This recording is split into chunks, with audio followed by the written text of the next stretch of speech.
Now, it is very important to receive feedback and know how to receive feedback for your speeches so that we can raise our level to another level. So moving on to the next program, we have a workshop on evaluation. To conduct the workshop, we have DTM Shaukat Lokhandwala. He is a finance professional with more than 25 years of experience. He is the founder, president of Bora Toastmasters Club, as well as a member of ICAB Toastmasters. He has won many club level and area level prizes, conducted many public speaking courses as well. He is recognized as a DTM by Toastmaster International. Please help me welcome DTM Shaukat to guide us for the evaluation, how to conduct the evaluation of speeches. Over to you, DTM Shaukat. Thank you. Am I audible? Can you hear me? Yes. Yeah, okay, cool. I'm just going to share my screen and okay. Can you see my screen? Yes. Okay, cool. So let's start off. Okay. Let's start with the slide. So guys, good morning. Nice to see you all. It's nice to be here. One minute. I need to set my screen to the timer also. So just give me a sec. Right.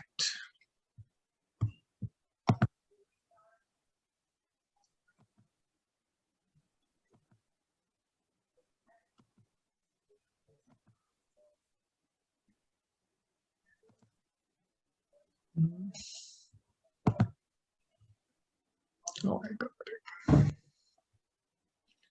I don't seem to be able to get that right now. Inshallah, I'll get it soon. Okay, so we are here to understand what is evaluation, which is also a very important part of Toastmasters. What I will be doing is taking you with a little bit of a background on Toastmasters or on why evaluation should be done, and then how do we do evaluations, some tips and tricks that will help you get through it, and then a little time for question answers. Many of you must have done evaluation, and we do evaluation of people subconsciously. Whenever we look at a person, we always evaluating them. In Toastmasters, we're here to help each other. And therefore, evaluation is one of the main pillars of the program itself. We are here to, how can we help everybody? By giving appreciation, but critical appreciation, how you did well, and also what you can do better. We do that only because we have our own knowledge, experience within ourselves over a period of time that we have learned, and by interacting with people. And we use that knowledge to share with others and to see how they can benefit from that.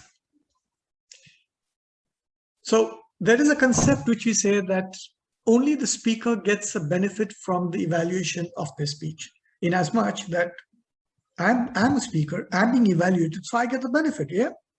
But to my mind, it is not just that. There is much more to it. If you're the evaluator, when you're the evaluator, you are a speaker too, because you'll be presenting, and therefore that gives you an opportunity to speak and become better. Obviously, the speaker does. Everyone else also benefits because they see different experiences coming up and you can learn from that. And finally, as you become a better speaker, as your speaker becomes better, everybody in the future also gets. Evaluation is a cornerstone of our program, and it really makes a difference. Okay, let's get down directly to the process as to how to evaluate, because that's what we're here for, right? To understand how we have to evaluate. And why we're doing this is because very often we say that, especially when you're starting off, how do I evaluate a person? Am I going to be critical, so critical the person doesn't understand, etc.? So let me go through the process and how you can do it easily.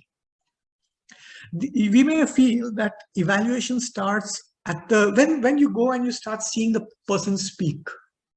but actually there's a little bit of preparation that takes place before, and that makes you better. As you go forward, you'll see that the speaker has many speeches before him or her, and you can look at their remarks of their previous evaluators to see what the person has done and where are his strengths or her strengths and weaknesses. Like you had in this first speech, which was an objective of introducing yourself, just to keep yourself comfortable and to start, right? So that was the objective. The rest of it was an open plate for you. You could use whatever you want, you could talk what you wanted. So similarly, every speech will have an objective, and that objective you should understand, because you need to share to see whether the speaker actually fulfilled that. There is a checklist of points, and I'll get to that in a moment. And typically right now we are on Zoom meetings, so you'll be seeing a person on the video. If you have a chance, keep a look at, the speaker is coming up. Keep looking at the speaker, how intent they are. Are they nervous? Are they comfortable even before they come up? So you already started making it, feeling the person, understanding how the person is going. Yeah. Okay. So always remember, you have to start your evaluations process before the speech itself. This is the way I do it, because this is my way. Everyone has their own way, and we respect that. But what I do is I take a piece of paper, a plain piece of paper like this, right, on which I write my notes. And then I draw a line on top for the speech title and the person's name. And I also put the timing required, so I know from beginning how much time the person has. And then I write what the person has done well. I break it up in two parts: what the person has done well and what the person does better, can do better. Again, this is my personal choice of words. I don't say improvement, I just say can do better, because I look at it as a positive way as to how a person can always improve. On the right, you can see a small line which I've kept also, and there's where I put my points. And why I do that, I'll take that. I make a checklist even before I start. Now, when I'm evaluating, and if I don't have any preparation done beforehand, I may not know exactly what I'm going to talk about. My mind may be confused, etc. What points am I looking for? So I basically write those points on the right-hand side. And you can see these points out here. You have things like, you have the opening, your body, your closing. These are things that you need to have in a speech. Does it have a theme? Does the person ask a question when starting? This is normally easier when you're doing it not online, because online it becomes more difficult. But when you're in a podium and you look at people and you ask a question, everyone gets enthralled. They get, move into your speech. Did the topic be something which is interesting to you? We are maybe all from the finance background. If somebody comes up and starts talking about MF Hussain and arts, not everybody will be interested or understand. You have your objectives, you have humor, you have interesting speech titles, notes, use of language, and you must have seen in the previous, all the speakers, all of these aspects are coming up into to be discussed, to be thought about. There are other points also which I look at. Some of them may be more advanced in terms of your vocal variety, how you approach, how you speak, how fast you speak, your modulation which you have, etc. These are all the points which I have just noted. There are plenty of other points also you might have, you can put in, which you feel are more interesting, more relevant for that person when the person is speaking. But I put these points on the right-hand side so that I have a basis on which I'm going to be talking about when I do my evaluation. And also it helps me to focus on the speech better. We come on to the speech itself. Now, the main thing about evaluation is it helps you to listen as against hearing. We talk about active listening. Hearing is just, okay, passive. So what we do is you make small notes on your paper, right? that as you listen, you want to remember about what the person spoke. So you'll make small notes as to good points and the not so good points, or the way you can increase. Now, this is where the notes help, or the checklist helps. It is quite normal that when you can do only one thing. Your mind can do only one thing at one time. That is, if you start writing notes, you will not be able to concentrate on the speech, because your mind has to focus on that, even for a couple of seconds. And that means you disengage from the speech itself. It's important for you to listen to a speech right through, because only then can you evaluate correctly. So if a person gives a good opening or a good body, just tick that. When you tick it and you look at those notes at a later part, you'll remember what you wanted to say, or what you thought when you tick that point. So what happens is, you don't have to write down everything. You can just keep your ticks in place, and you can use those ticks to say what the person did well, where the scopes of improvement are. And please, please, please don't write your evaluation speech as you look at it. It's quite natural that when you look at the person and when you're hearing it, you're already making your speech in your mind. So you're already informing your opinions. Try to listen more and form your opinions later. Your checklist will help you to flesh out your opinions as you go further. Let's get down to the evaluation itself. And you can see on the right a very, very interesting thing. I wonder if you all have had your breakfast. And if you're not, and you're looking forward to lunch, this looks lovely, isn't it? Yes, it does. And it looks even more lovely to me because I'm currently fasting, but that's part of it. Okay, so the evaluation is like, I look at this as this wonderful, juicy, tempting 3-bit sandwich. And what are the 3 bits? The first one, which I call this as the basic sandwich method of evaluation, is the first and the biggest part, I think, is the strengths. What the person did well. I am being evaluated. What do I want to listen to? I want to listen to what I did well. I love people appreciating me, and that's what we need to do, because that encourages. And yes, we are here for improvement. So there is a second layer which also says, what do we have for improvement? And that's where you will come in and share your experiences. Finally, we also have a very nice way of summarizing. So if you do that, a person gets a wholesome meal. You said your good points, you said where you can improve, and then you summarized everything. You clean the whole plate.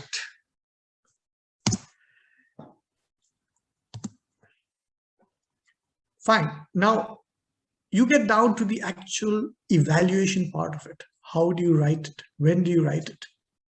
Or rather, how do you write it? Yes. One is, keep your evaluation simple.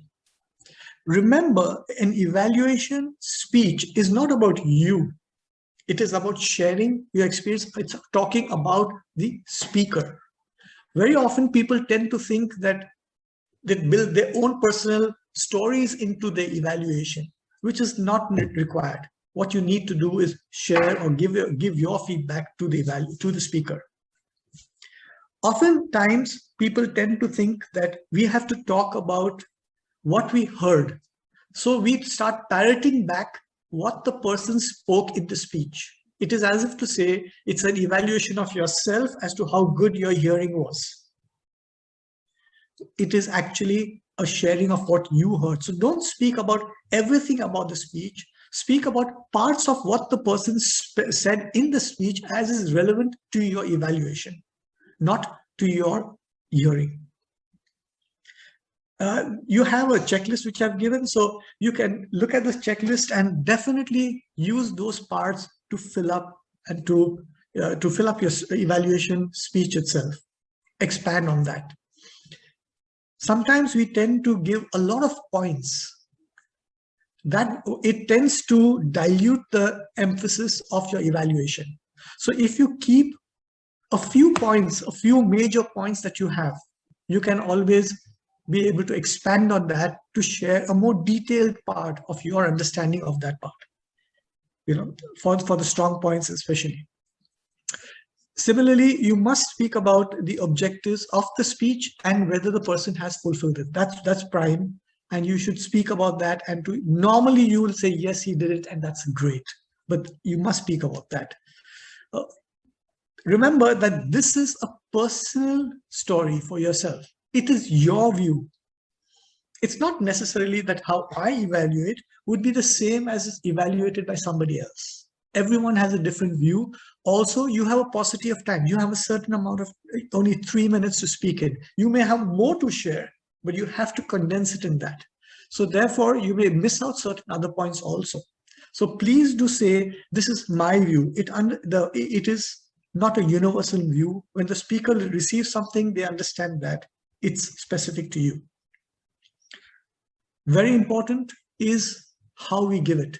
When we do criticize in terms of, say, improvement, we do it in a constructive manner. We're not doing it to pull somebody down or to point some fault. We're going to say, you can do this better, keep a view of this. And let me tell you, in Toastmasters, this is the biggest thing which I've seen, the biggest improvement I've seen in people, because they are now ready to learn. They're ready to listen on somebody else sharing their thoughts, what you can do better. This is very rare. In a normal environment, if somebody comes and says, do this better, you look at it askance and say, why is this guy trying to tell me, or this lady telling me this? I don't like it. But in Toastmasters, we listen to it. And I've seen that so often, how people improve because simply they want to listen. But it depends on how you share your views. It should be in a constructive way. Even your appreciation, you say you did well, but you say it with how well you did, and perhaps you can enhance it also. So you have it in a critical and a constructive way. Very important. I have seen this happen, that people go very strong on criticism and the other person gets turned off even from Toastmasters. So be aware of this. We're all here to learn, all here to share. Always have a way in which when you're sharing it, share it with examples. For instance, you can look at gestures and somebody says, the whole world. But if you say the whole world, it gives better impression. There were 3 or 4 people, but you had 3 or 4 people. So your gestures speak a lot. And that also should be said, as Kapilji told us, how to share gestures. So if you're giving an example of a criticism, or you're saying how you could do better, try to give it with a concrete example. It could be on a speech title. It could be on anything else. You could just give us a concrete example. I think the speech title was great, but it did link, it did not link, etc., etc. And I would have done it this way. Finally, we always close on a positive note. All of you have come here, who have taken out time, have taken out energy to come and share your thoughts out here. Let's always close with a positive thought that, yes, thank you for doing that. And the other person, the speaker, will always like to come back. So we now come down to questions. I'll close my sharing screen and then, how do I do that? Okay, stop share. Right. Okay, the floor is everyone's now. So if you all have any questions, please do share with me.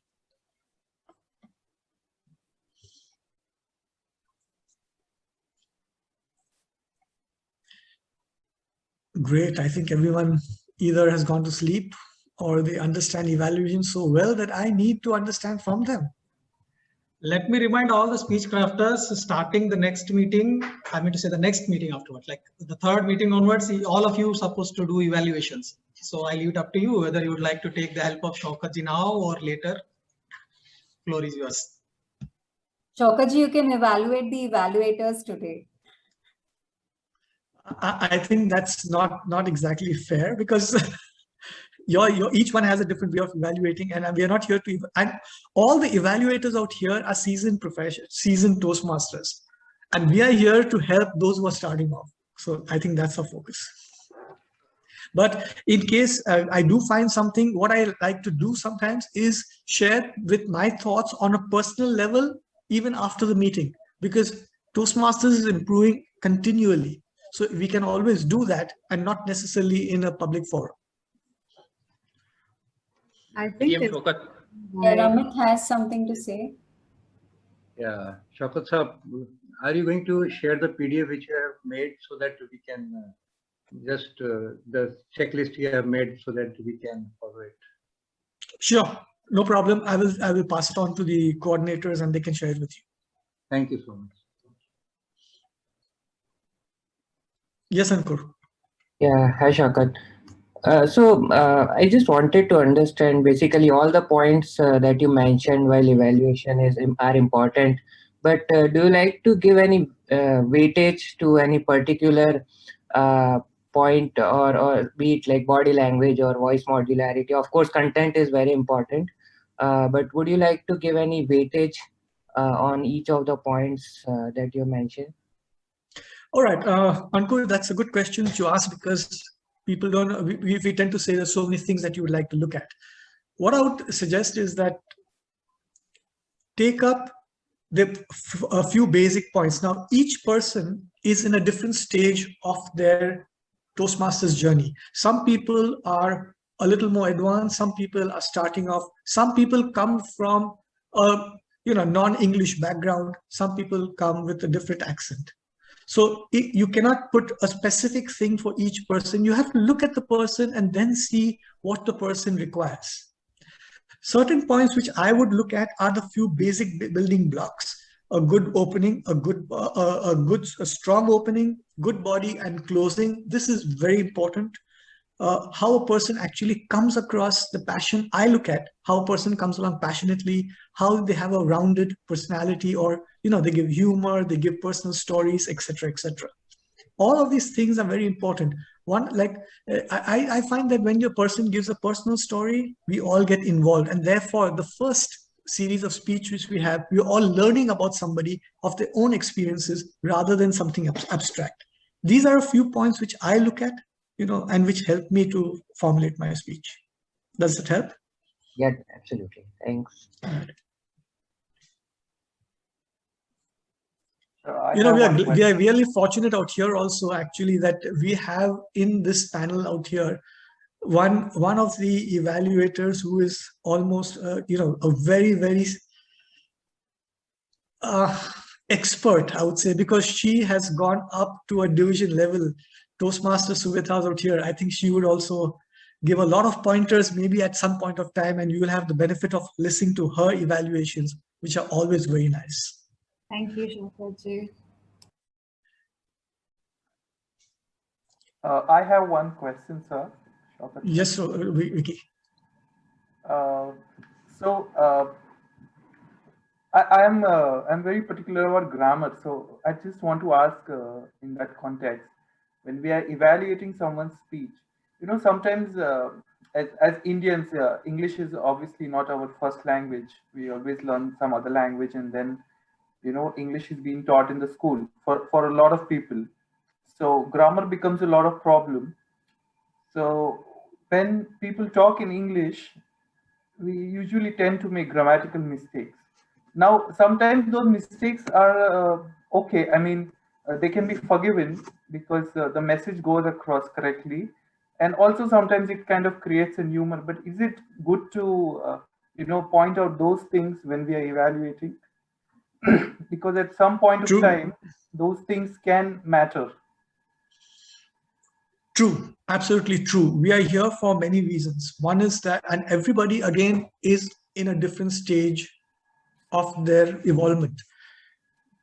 Very many of us do not have, it's true that it's not a first language, but we may not have come up in an English medium school, for instance, right? So our grammar is going to be not as good as those who have studied in a different program or have come from a different background. We have to keep that in mind. It is not fair for us to comment on the grammar all the time of a person who does not have that depth of vocabulary or the breadth of grammar that you need.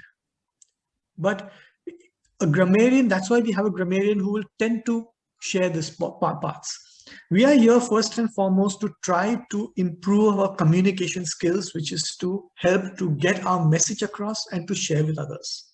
And two, in the process, to increase because we're using English as a medium out here, to increase the way our vocabulary, our grammar, in a way we can communicate appropriately, share our thoughts appropriately.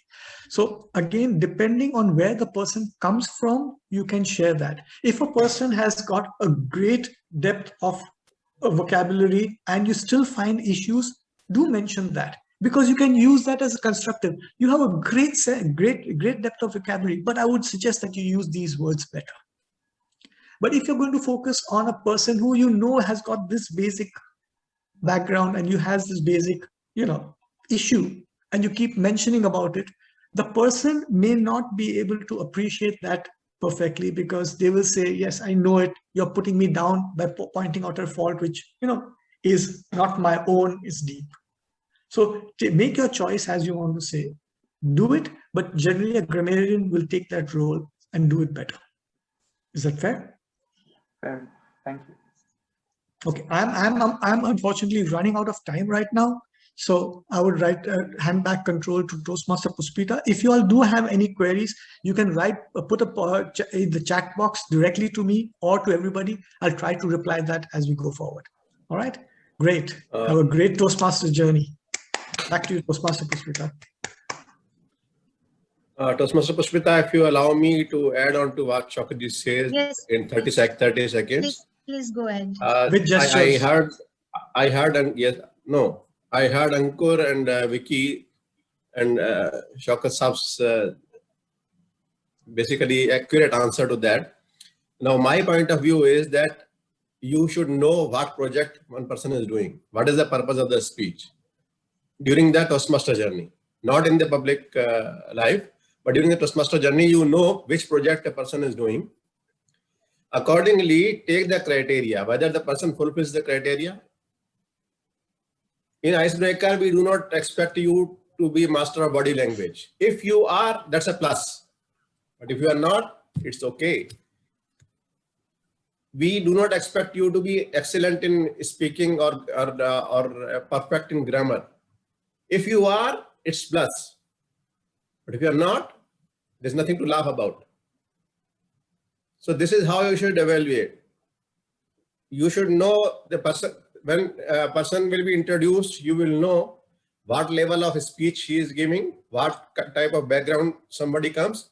So you set or adjust your own expectations according to that and evaluate with all that perspectives in your view.